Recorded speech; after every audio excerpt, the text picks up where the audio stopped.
Muito bem, pessoal. É, Estamos aqui no nosso evento Diálogos Empresariais, mais uma vez. Então, eu sempre estava pensando mês passado, Selink, nessa questão, né? A Place for Conversation, um lugar que eu estava lendo com essa palestra sensacional. Acho que eu vou botar lá no grupo. Essa palestra do Jim Collins é sensacional, que ele tem um instituto nos Estados Unidos sob o Peter Drucker. E aí, nesse instituto, ele fala muito bem sobre como gerar excelência nas pessoas, né? Como gerar excelência nas empresas. Ele tem um livro muito bom, From Good to Great, né? E, e eu queria copiar um pouquinho. Ele falou essa frase que eu gostei muito. é, Isn't it wonder we have a place for conversation? Então, eu queria criar Uhum. aqui um lugar para a gente conversar, para a gente bater um papo, né? Diego Medeiros que está entrando, um grande amigo, pelo menos uns 15 anos que a gente se conhece, desde a faculdade, a gente sempre conversa sobre negócios. O Celim que eu conheço há pouco tempo, tem uns 5 anos mais ou menos, mas outras pessoas que estão nesse grupo aqui, Celim, que sempre gostam muito de conversar, né, sobre negócios e tudo mais. Então, Perfeito. dito isso, nessa introdução assim, breve, né, eu queria apresentar o Selink, né? Eu conversei com ele para trazer umas ideias e ele vai falar hoje sobre importação, né? E trazer um estudo de caso. Então, sem mais delongas, Sandro Gomes, que bom que você está por aqui. Sem mais delongas, Selink, the stage is yours. Please go ahead. Perfeito. Eu vou então compartilhar minha tela contigo, Marcos. Maravilha. Tá compartilhando já. Tudo dando certo depois de vários testes tecnológicos, né? A gente está aprendendo, né? Sim, sim, E a gente vai aprendendo e vai. exatamente. Eu estava numa sala, faltando 2 minutos, eu percebi que eu não conseguiria gravar naquela sala, porque a máquina estava cheia. Mas tudo bem. É maravilha. Na tela que eu estou aqui, Marcos, eu não estou conseguindo enxergar Tem governança e o Zoom, importação. tá? Beleza. Não, eu consigo enxergar só a minha apresentação, não consigo Ah, enxergar sim. vocês. Ah, tudo bem. Então tá bom. Então, bom dia para todo mundo.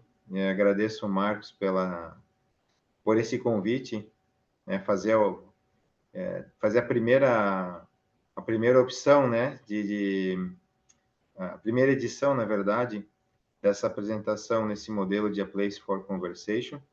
Eu sou um adepto aí 100% dessa ideia. A gente até conversou em outro momento, né?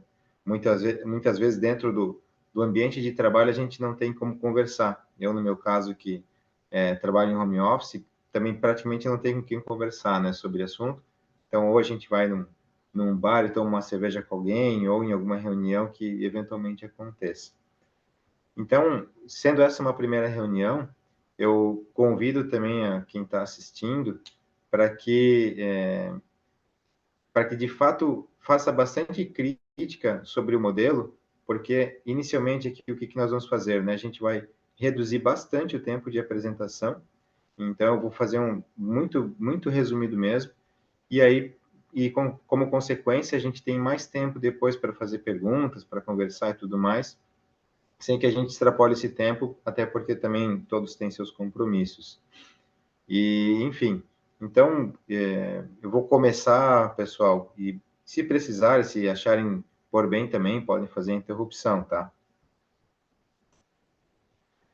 Então, uma breve apresentação, para quem não me conhece, Rafael Selink, tenho 41 anos, a minha formação é em administração de empresas, tenho 2 especializações, uma em engenharia de suprimentos e outra em direito aduaneiro. Por 13 anos eu trabalhei em multinacionais líderes de mercado, em algumas diferentes áreas, mas sempre dentro da área de supply chain. E aí eu trago aqui alguns dos principais projetos, né, que é estruturação e liderança de equipe, projetos de gestão de operação de logística internacional, nacional e também abastecimento de fábrica.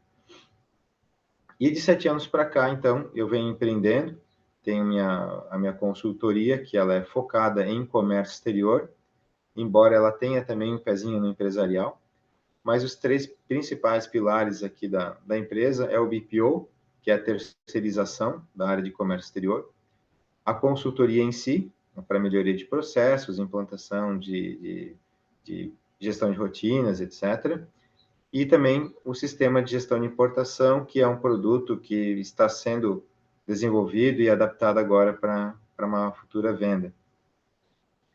E aí eu trago aqui também só dois exemplozinhos de atuação fora do comércio exterior, que é a participação na recuperação de uma empresa que estava caminhando para a sua falência, desde o início do projeto até a entrega da empresa rodando com EBITDA positivo e caixa gerado, né? E dentro da área de sistemas também, a produção de três ferramentas diferentes, obviamente não eu programando, né, mas dentro desse projeto, liderando o projeto. A gente vai falar hoje, então, brevemente, um conceito bem breve mesmo, de importação, seus impactos, um pouquinho da governança da importação, como colaborar, e aí no final eu vou trazer o case, que é o monitor Comex.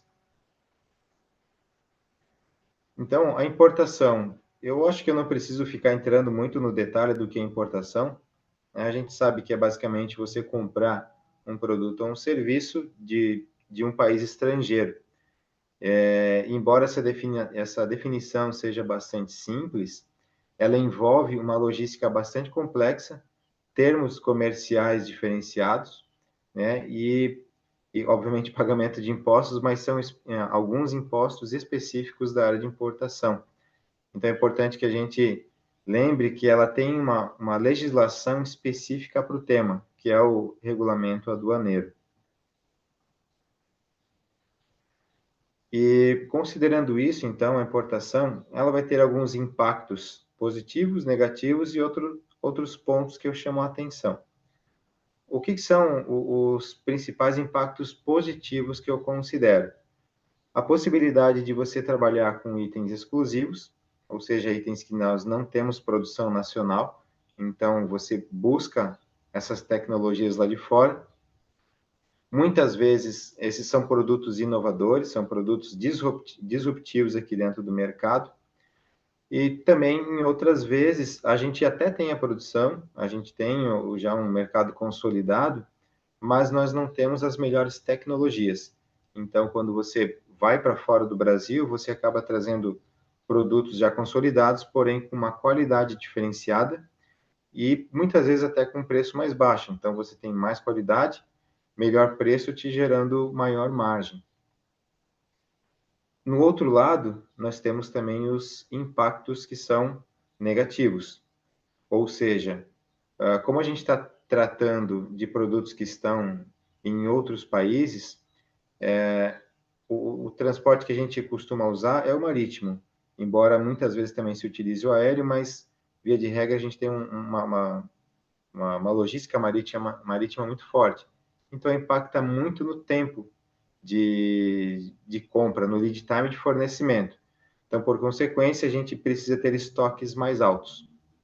Então, aquele produto que no nacional, eventualmente, você possa trabalhar com estoque de 20, 30 dias, talvez no importado você tenha que até dobrar o estoque, dependendo do tipo de produto.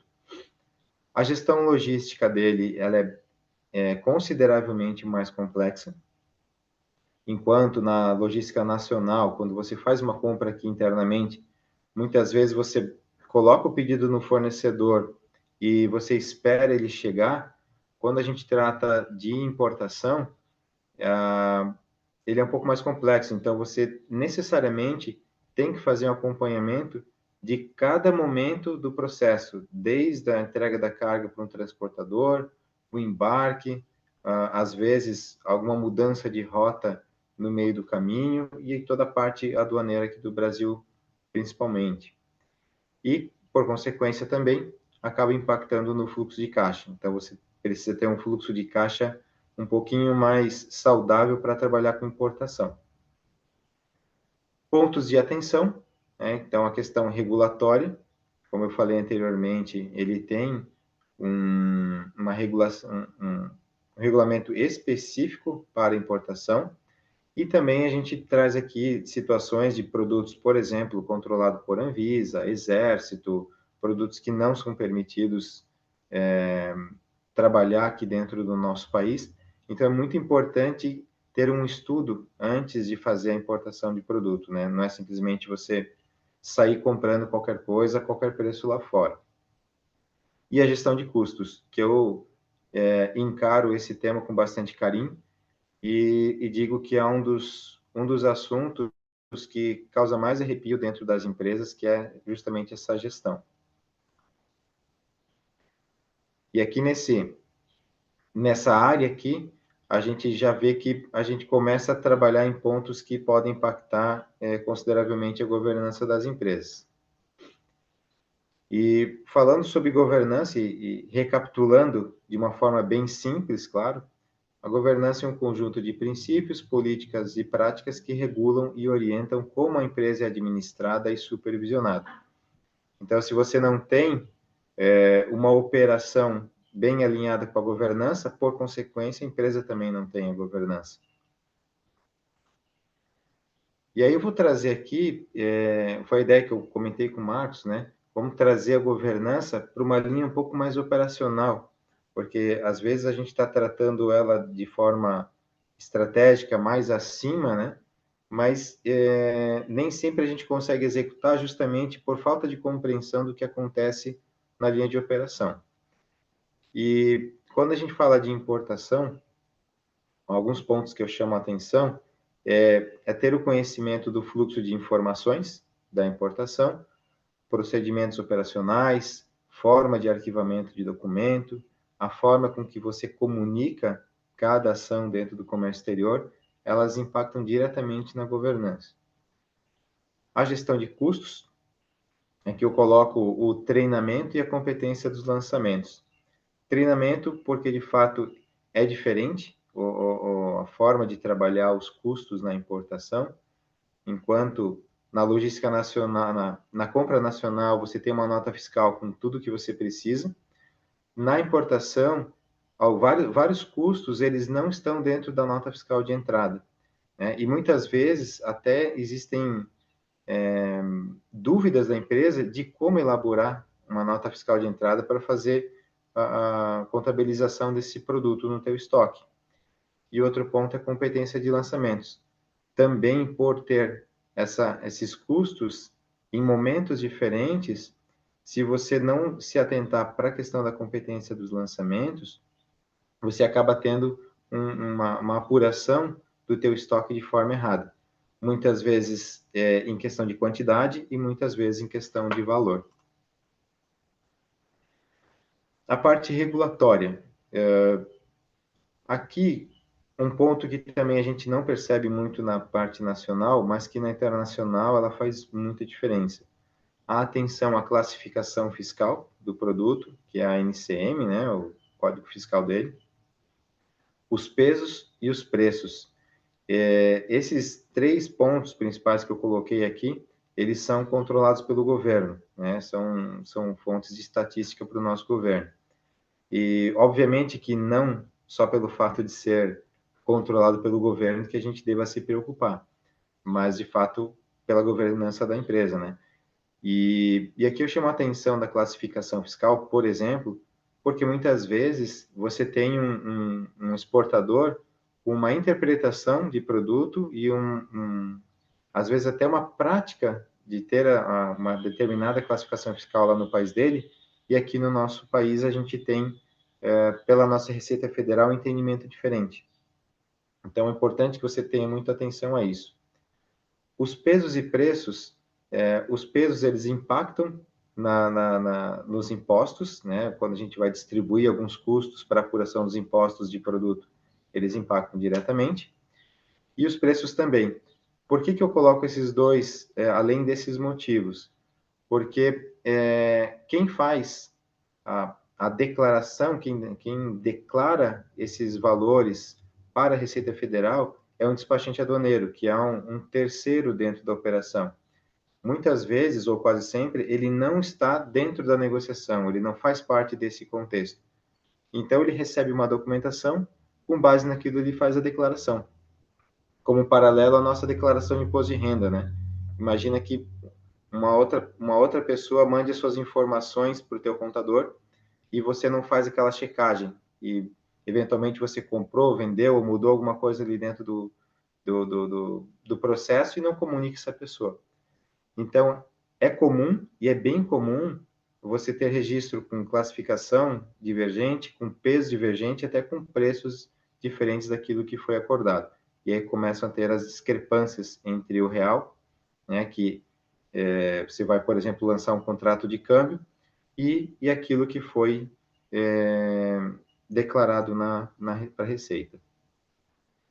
Outro ponto importante para se ter atenção é a questão de benefícios fiscais também, principalmente no que se refere a contrapartidas da empresa com o governo e, no caso da importação, como você faz a apuração correta na entrada e na saída, quando for o caso. E a parte de contratos, também muito importante, porque aqui chama atenção, da mesma forma, na gestão de custo, a gente tem uma necessidade de treinamento, na parte de contratos também, porque é um pouquinho diferente a forma de lidar com os contratos internacionais, né? Tem que tomar cuidado com lei aplicável, enfim, outros pontos que eu não vou entrar, até porque também não é a minha área de especialização, mas também para você saber onde e quando você precisa estabelecer os teus contratos. E agora, como é que a gente faz quando a gente trabalha com importação? Como que a gente colabora para a governança da empresa? Que dicas que eu dou para que a gente tenha um trabalho que seja feito na finalidade de colaborar com a governança? Bom, o primeiro ponto que eu chamo a atenção aqui é para que a empresa tenha a compreensão da estrutura necessária. Por que eu chamo a atenção para esse ponto? Isso é com base na experiência que eu tenho das empresas que eu trabalhei, das empresas que eu atendo, porque acho que alguns dos amigos aqui também trabalham na área de supply, e a gente sabe que a área de supply muitas vezes é considerada como uma área de suporte dentro da empresa, tendo pouca visibilidade e muitas vezes pouco orçamento e tudo mais. A área de importação, ela costuma ser um suporte dentro dessa área de supply. Então, ela acaba tendo ainda um pouco menos de visibilidade que o normal.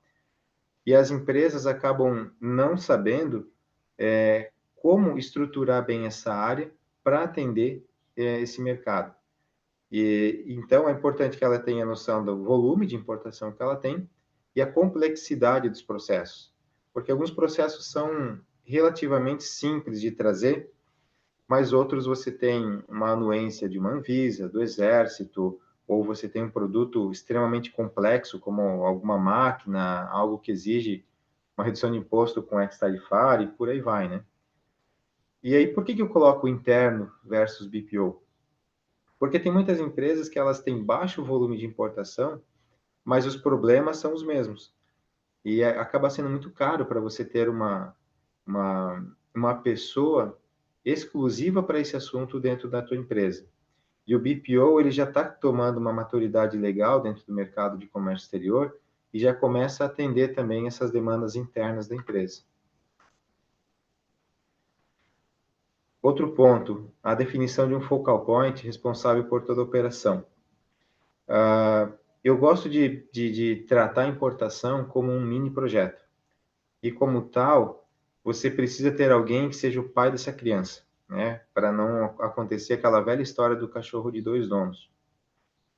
Como envolve muita comunicação, muita troca de documentos, vários tipos de documentos diferentes, se você não tem uma única pessoa responsável para agrupar tudo isso, é muito fácil de você perder o controle e perder, inclusive prazos, custos da tua operação. E eu penso também que seja importante você ter um agente neutro, e aí pode ser um BPO, pode ser um funcionário interno da tua empresa, porque dependendo de quem você delega essa função, ela tem algumas implicações operacionais, onde ela mesma é responsável por fazer uma operação, e aqui eu chamo a atenção justamente pelos casos onde a pessoa pode esconder, né, algum tipo de erro, e também é importante que ela tenha a compreensão de como a empresa gosta de trabalhar, porque às vezes não é nem por má intenção, né, mas a pessoa acaba achando que aquele problema que ocorre dentro da operação não é muito importante para a empresa, e às vezes é. A criação de métodos para tomada de decisão rápida. Por que eu trago esse ponto também? A gente sabe que por mais organizada que uma empresa seja, acontecem algumas eventualidades. Uma venda esporádica com volume acima do esperado, uma quebra de estoque, qualquer coisa, enfim, independente do que aconteça, eventualmente você pode ter que trazer uma importação de forma urgente, muitas vezes até no modal aéreo. E para que você possa trazer ela dentro de um custo esperado, dentro de um prazo esperado, é importante que você tenha esses métodos. Esses métodos podem ser uma planilha de Excel previamente formatada, né, com bastante automatização para que você consiga calcular tudo isso e prever tudo isso com mais confiabilidade, ou pode ser também ter um parceiro que tem essas ferramentas que possa te ajudar com isso. Porque muitas vezes as empresas elas simplesmente tomam a decisão de trazer um produto e aquilo acaba se tornando um problema em vez de ser simplesmente uma solução, né? O estabelecimento de serviços prioritários para a elaboração de contrato. Aqui eu puxo um pouco desse ponto anterior, tá? Da criação de métodos. Cada empresa tem um contexto diferente. E dependendo da empresa, dependendo do contexto, é super importante que ela tenha um contrato com frete internacional ou nacional, né? Para outras, é mais vantajoso que ela faça um bid a cada importação. Então, é interessante que você olhe para dentro da tua operação e perceba o que é mais importante para você nesse momento. Porque é muito fácil você, principalmente em situações de urgência, você estourar totalmente o teu budget. E a trading e despachante, eu trago aqui também como dois grandes parceiros dessa operação, e que eu recomendo fortemente que se tenha um contrato estabelecido com eles e que não fique alterando esses parceiros, justamente porque eles são um braço diferenciado nessa operação. O outro ponto, lembrando daquele slide anterior, que é garantir se os benefícios utilizados têm suas contrapartidas atendidas. E aí é importante que você tenha aqui seja um departamento de gerenciamento de risco, ou enfim, você tem que estudar ali a tua operação para ter certeza de que tudo está ocorrendo certo. Como exemplo aqui, eu já vi casos em que a empresa tinha um benefício e esse benefício demandava que ela tivesse determinados parceiros necessariamente contratados dentro do estado de Santa Catarina. E ela trabalhava com parceiros de fora do estado. Então, ela estava correndo o risco de perder o benefício ou ter algum tipo de atuação, né? Definir e alinhar com a contabilidade formato ágil para apuração e provisionamento de custos. Também trago isso aqui referenciando o slide anterior. Quando a gente fala em treinamento, não necessariamente você precisa mandar o analista para fazer um curso em outro estado ou alguma coisa assim. Mas o treinamento pode ser simplesmente uma boa conversa, um bom alinhamento com o departamento de importação, para que ele passe para a contabilidade quais são os parâmetros, quais são os critérios para ela compreender se aquele custo já está fechado ou não, se tem alguma comunicação, alguma formalização que eles vão fazer, qual é o prazo em que ele vai mandar toda a documentação, e em alguns casos também é exigido o provisionamento desses custos. Então, qual vai ser o critério, qual é a margem de erro e por aí vai. E, por fim, um rígido sistema de conferência documental. Também lembrando do slide anterior, onde eu falei sobre esses possíveis erros de classificação fiscal, de peso, volume e tudo mais. Então, é importante que você tenha garantido dentro da tua área de importação um sistema de conferência documental, seja um checklist, seja uma empresa especializada nisso, tanto faz, né? Mas que isso esteja incorporado dentro da tua rotina. Eu vou entrar, então, agora num case, vou tentar não me alongar aqui, de como que a minha empresa ela trabalhou recentemente para colaborar com a governança, tanto minha, né, quanto que da minha empresa, como também dos meus clientes. Anteriormente, a empresa ela trabalhava somente com planilha de Excel, então todas as informações, status de processo, tudo ele estava dentro do Excel. Na sequência, a gente fez um framework com gestão visual. Esse framework ele ajudava muito a gente a reduzir os erros dentro do processo, não perder prazos, não perder nenhum pontinho. Ali eu já tinha todo o checklist de cada operação, como eu deveria proceder. E também o Explorer, que é onde se guarda toda a documentação dos processos. Então, aqui vocês podem ver, a gente tem 3 ferramentas diferentes para trabalhar com os processos de importação.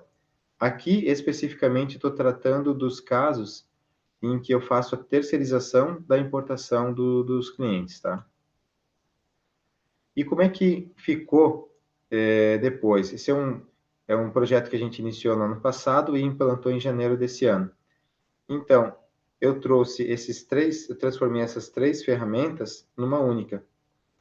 Então, aquilo que eu tinha dentro do Trello, eu tenho hoje uma tela dentro de um sistema onde eu consigo enxergar todos os processos de importação, com as principais informações que eu tenho do processo para uma rápida tomada de decisão.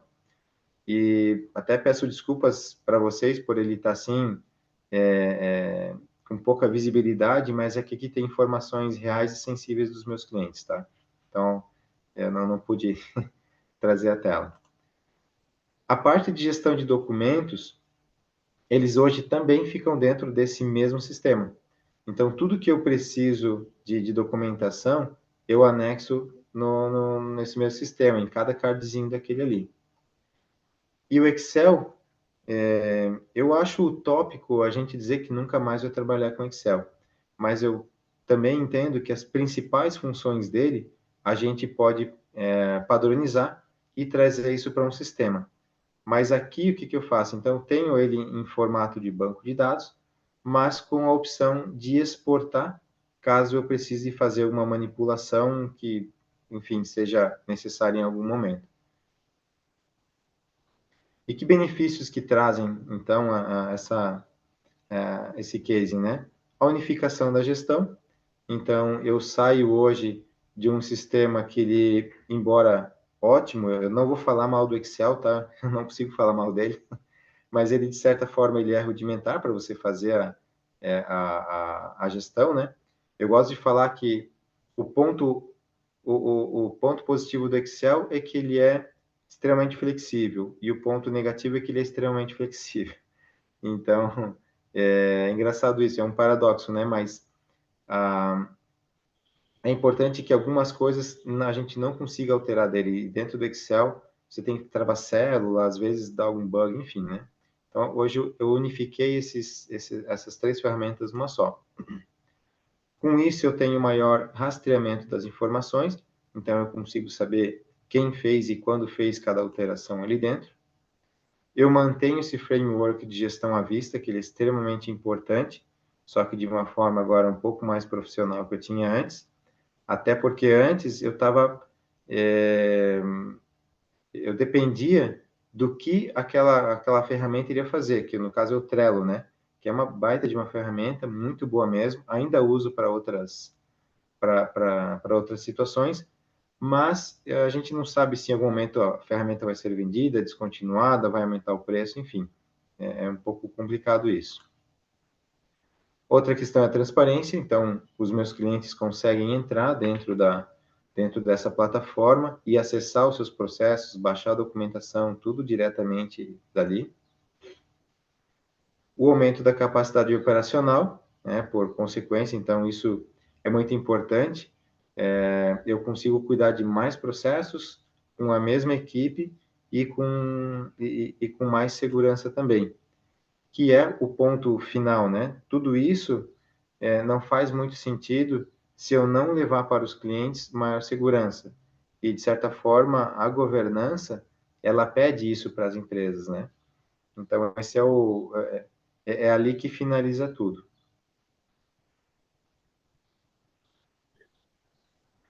Enfim, pessoal, é isso aí.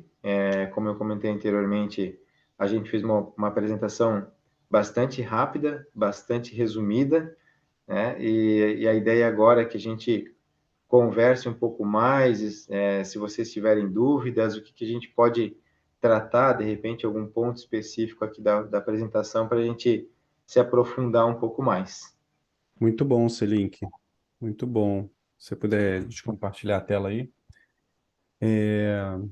Muito bom. Eu gostei bastante. Esse assunto eu não tinha muito conhecimento, né? Mas eu fui anotando aqui e anotei umas 2 folhas de coisa aqui no Word para te perguntar. Acho que não vai dar tempo. Mas antes disso, eu queria falar que, poxa, esse momento aqui é muito bom, porque, por exemplo, estava pensando assim, o Sandro ali, né? Poxa, tem muito a agregar, né? Um dia ele me chamou aqui no escritório e pegou meu processo assim de venda e abriu cada insight assim bem bacana, né? O Diego Medeiros também que está aqui, pô, a gente conversa muito, tem muitos assuntos interessantes. E o Dutra, ele tem uma experiência muito boa de suprimentos, né? Então acho que só juntar eu tava pensando, né? Só juntar essas pessoas em algum momento, uma vez por mês, alguma coisa assim, já cria um bocado de valor, sabia? Fora o que vai o que vai expor, né? Só juntar essas pessoas, ao meu ponto de vista, já cria um valor pra caramba, porque eu não teria tempo para falar com o Sandro, nem com o Medeiros, nem com o Dutra, né? Mas antes de eu falar alguma coisa, senão eu vou ficar segurando o discurso aqui, eu queria ver se vocês querem falar alguma coisa. Sandro, Medeiros, Dutra. Eu adiciono também, Marcos, uma questão que a gente aqui começa uma conversa, mas eventualmente a gente tem algo específico e depois a gente pode tratar diretamente com uma pessoa ou outra. Tu Com utilizou o certeza. exemplo do Sandro, né? Aham. Na semana retrasada, eu precisava fazer um orçamento de um tema e entendi que o Sandro poderia me ajudar. Chamei ele, fizemos uma call ali de 10, 15 minutinhos, me ajudou muito, me ajudou a clarear um pouco as ideias, mandei a proposta para frente e hoje eu recebi o aceite dela, inclusive. Olha só, que Então, legal. são vários benefícios que a É. gente vai tendo, E né? assim, as pessoas vão se conhecendo, por exemplo, o Sandro, tudo mais, a gente conhece, mas o Dutra e o Medeiros não conhecem ele. E, Hum. e assim, pô, o Medeiros, cara, ele, pô, sabe muita coisa, entendeu? E tá nesse lugar aqui para conversar, né? Mas também não queria ficar só nesse tema, não. Você ia falar alguma coisa, Sandro Medeiros? Sim, eu queria falar com o Selink aí, que um aspecto assim que me chama a atenção quando uma empresa começa, desculpa, eu estou num ambiente aqui bem barulhento, tá? Eu estou num cliente meu aqui que é um colégio, então o barulho das crianças agora, principalmente na hora do almoço. Tranquilo. E, enfim, essas empresas às vezes elas não têm uma noção exata do ciclo financeiro em que elas vão se meter, né? É um ciclo financeiro muitíssimo exigente, né? Que exige, às vezes, o dobro, o triplo, ou até mais do fluxo de caixa usual, né, que uma empresa está acostumada. Então, eu queria perguntar para o Selink qual a experiência que ele tem com um cliente que não tem muita experiência, está começando a fazer importações, na visão dessa necessidade de caixa, desse ciclo financeiro tão extenso. Né? Como é que eles buscam crédito, financiamento, ou geralmente tem que ter capital próprio? Como é que é isso aí, Celine? Baita pergunta, Sandro. Então, o que acontece? Muitas empresas, elas querem iniciar o seu negócio já com uma importação. Então, volta e meia, a gente recebe uma ligação de alguém, ou às vezes até algum amigo, e fala, pô, Celink, eu quero importar, tenho ideia, tenho um produto aqui e tudo mais.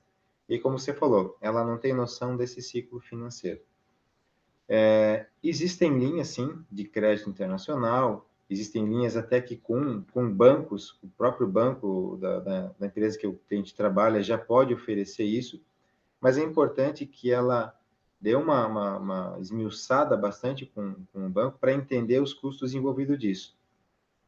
Às vezes está falando em questão de 10% do valor, 15%, às vezes 6%, depende muito da linha que você pegar. Mas, obviamente, quanto mais você, assim como acontece aqui, quanto mais você for pegando esse crédito, você vai recebendo também a confiança e redução de taxa. Mas, via de regra, quando você não tem essas opções, então você acaba tendo que fazer uma primeira importação antecipada. E aí você vai ter que entender o tempo de produção desse produto, né? Vamos utilizar a China aqui como exemplo, já que é um dos maiores parceiros comerciais, né? Então, muitas vezes você vai ter que fazer uma antecipação de 50% do valor do produto. Vamos supor aqui $50.000, uma venda de $100.000, você vai ter que fazer 50% de antecipado. 30 dias para produção, lá no final de 30 dias, mais $50.000. A partir dali, você vai poder organizar toda a parte de embarque, marítimo e tudo mais, e aí a gente conta nesse tempo aí vamos lá, 60 dias, vai, então 60 dias, a gente já falou em 30, mais 60, tem 90 dias, e quando a mercadoria chegar na aduana, você vai ter que ter, para o embarque dessa magnitude, desse valor, em torno de 30 a $40.000 a mais para fazer toda a parte de desembaraço, pagamento de impostos, custos logísticos, etc. Então, você está falando aí de iniciar a tua antecipação, vamos lá, 90, 100 dias antes de você receber o teu produto em casa. Lembrando que, né, aí você tem mais o teu ciclo de vendas, teu ciclo de recebimento. Que isso. Poxa vida, Celink, caramba, isso Ou é seja, muito... uma empresa importadora, ela vai ter aí entre 120 e 150 dias, às vezes até 180 dias, entre o desembolso dela e quando ela recebe do cliente. Então, imagina uma empresa que precisa de capital de giro equivalente a 6 meses de faturamento, né?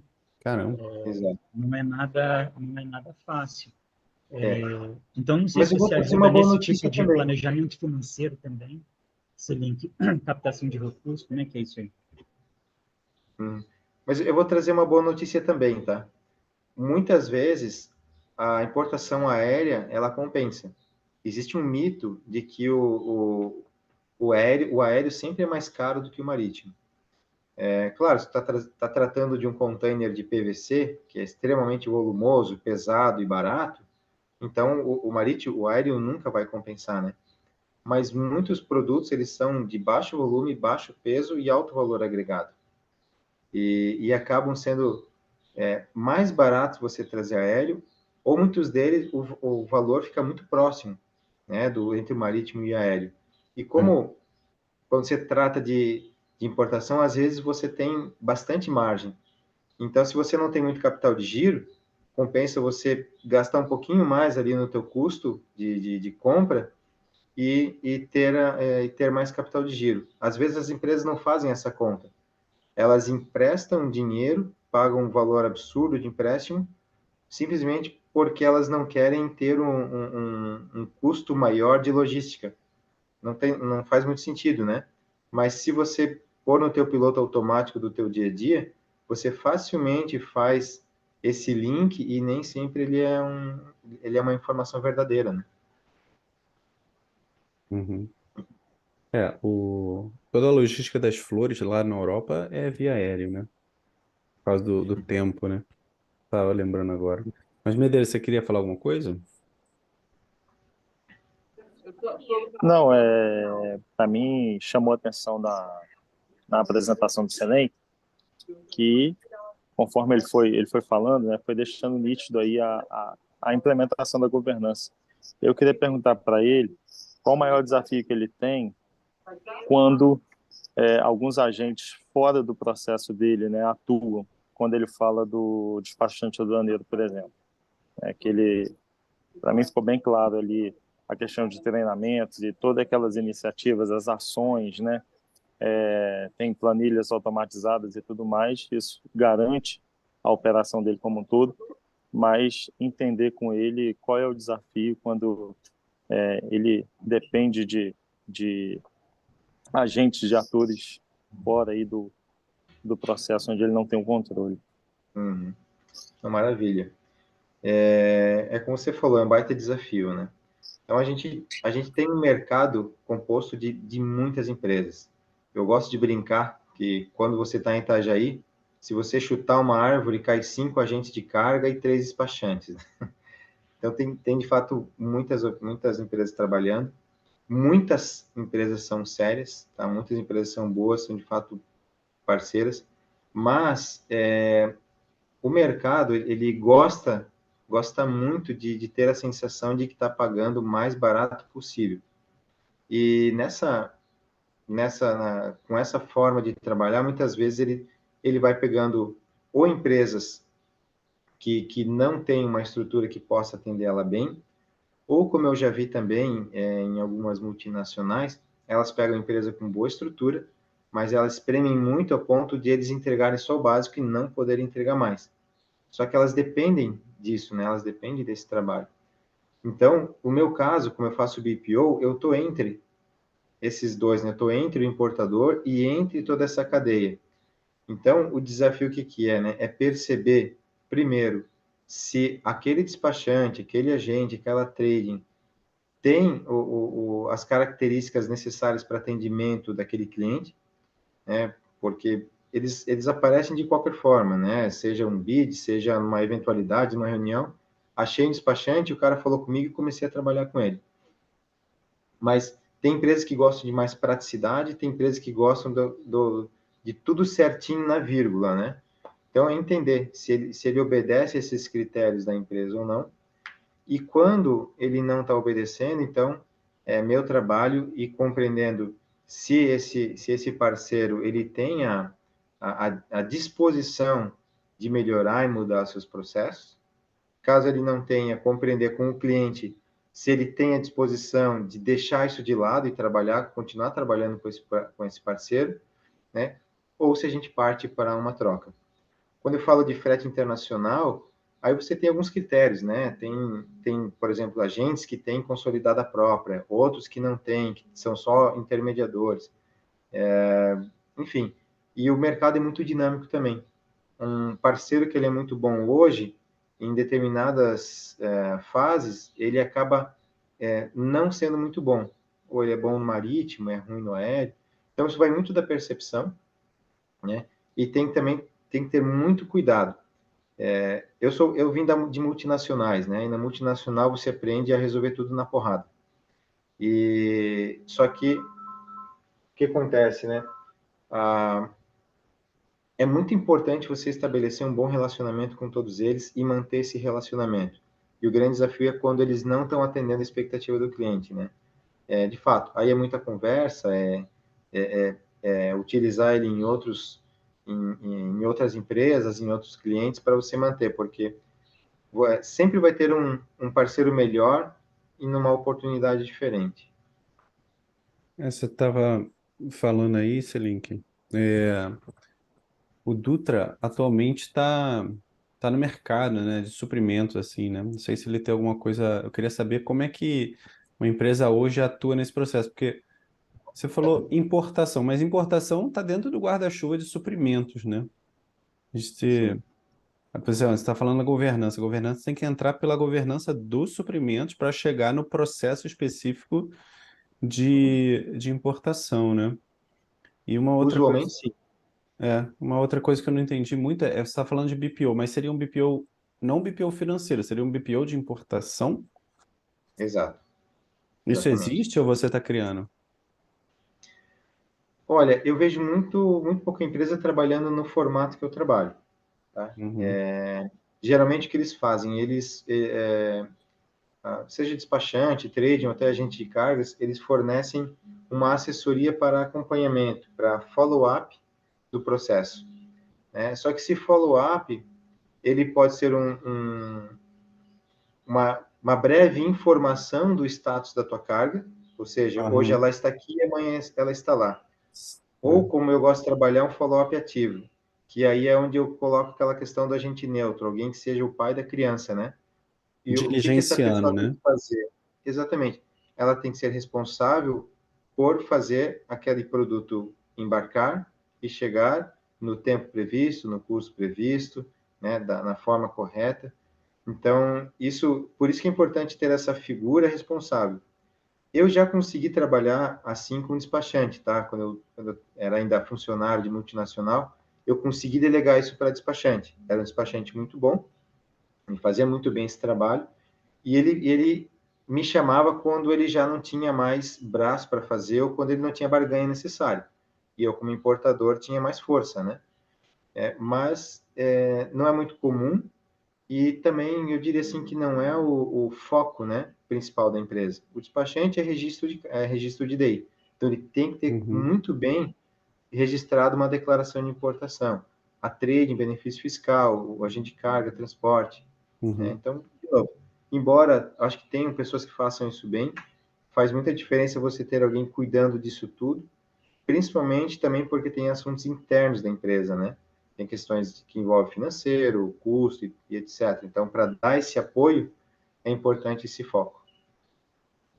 Sim, pensando um pouquinho mais no setor macro, assim, talvez seria legal você, talvez, pensar numa apresentação, uma coisa, como é que é o setor de importação aqui no Brasil e fora, né? Quem são os players, assim, eu não sei, né? Eu estava lendo o Valor Econômico e até estava tirando umas fotos para guardar aqui e apresentar, mas essa específica eu não consegui, que ele mostra os portos do Brasil, que eles estão chegando, não sei se você está sabendo, estão chegando à capacidade máxima pelo menos é o que falava a matéria lá, né? Todos os portos do Brasil estão chegando ali na capacidade máxima ali. Não sei se você quer comentar. Capacidade de operação, né? Se você quiser comentar um pouquinho nessa visão macro, o que que vocês acham? Porque está tendo umas privatizações aí, né? Não sei se você está acompanhando. Tá. É uma pena que o Fernando Klein não esteja hoje, né? É Porque esse verdade. assunto aí, ele Poxa, é tem um verdade. domínio total. Ele tem um domínio total. É. Ele tá, não sei se tu sabes, mas ele está na Angola. Ele foi Sim, foi para assumir a agora. operação lá, né? Uhum, E o que acontece? Os portos, na minha visão, tá? Eu trabalhei principalmente no tempo de Amanco, lá eu cuidei muito dessa parte de logística da resina de PVC, então eu uhum, fazia muito trabalho dentro dos portos. Então, uhum, para compreensão, o que nós precisaríamos para fazer para aquele produto girar mais rápido? Porque o porto, o que ele é? Ele não é um local de estoque de produto, ele é um local de giro, né? Chega e gira, chega e gira. E é muito fácil, em determinados momentos da economia, você principalmente agora final do ano, né? Começa a compra de Natal e tudo mais.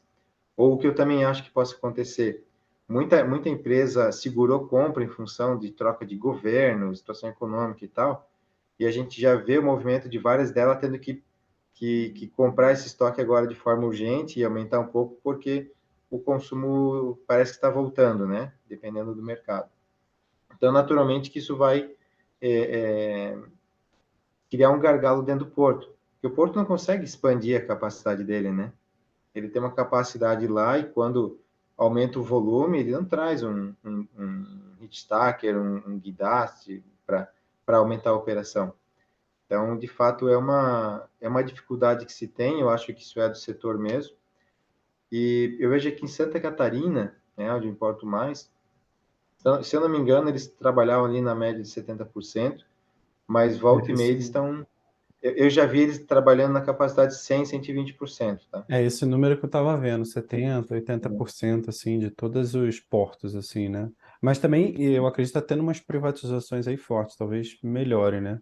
Tanto o porto como saneamento ali, pelo menos é o que eu tô lendo no jornal, assim, tá. Todos esses setores assim estão privatizando bastante. Eu ouço muita reclamação da mão de obra do porto, né? Porque tem a mão de obra para interna do porto, que necessariamente é sindicalizada, que é o OGMO. E eu Uhum. costumo ouvir muita reclamação quando é o OGMO que atua. Então, mesmo num porto privado, às vezes é o OGMO que tem que fazer a, a parte operacional lá dentro. E aí, de fato, se implica em muito custo, em redução de capacidade operacional e tudo mais. Sim, muito bom, muito bom. Não sei se alguém quer falar mais alguma coisa. Bom, eu cheguei um pouquinho atrasado aí, peguei o Bruno início, me Dutra, desculpe o aí. grande especialista em suprimentos. Tudo bem, Dutra? Que bom que você Nada, está aqui. tudo bem. Boa tarde aí, pessoal. Boa Rafael, tarde. fiquei com uma dúvida, porque assim, eu trabalho com suprimentos, mas essa parte de importação de produtos não é minha praia. Cheguei até a importar uma vez, mas eu precisei ter um apoio de uma trade para poder me ajudar justamente nesse processo de desembaraço. E aí eu fiquei com uma dúvida de entender qual a diferença de uma trade para um BPO, assim, não sei se seriam complementares ou se, como é que seria essa diferença? Eu fiquei com uma dúvida, você poderia explicar? Seriam complementares, tá? A trading, ela atua principalmente aqui em Santa Catarina em função do benefício fiscal. A trading tem um TTD, que embora muitas empresas também possam solicitar o seu próprio TTD, mas acaba facilitando, né? Se eu quero importar hoje e preciso reduzir o meu ICMS, eu trago direto com a trading. E para algumas atividades, necessariamente você tem que trabalhar com ela. É só ela que tem esse benefício. Então, aqui em Santa Catarina, né, usando o exemplo de cá, numa importação direta, você vai recolher 17% de ICMS na entrada, né, e vender depois com 17%. Quando você usa a trading, então ela vai te mandar essa nota fiscal com 4%, sendo que ela recolhe 1,4%. Então, se você é do Simples Nacional, alguém que não tem o crédito do imposto, você já reduz de 17% para 4% o teu custo de ICMS na tua importação. E se você recupera imposto, seja presumido ou lucro real, então você tem 2,6% de imposto ali de crédito a mais que você toma na hora da entrada da nota fiscal dela. Então, o principal ponto da trade, na minha visão, é essa.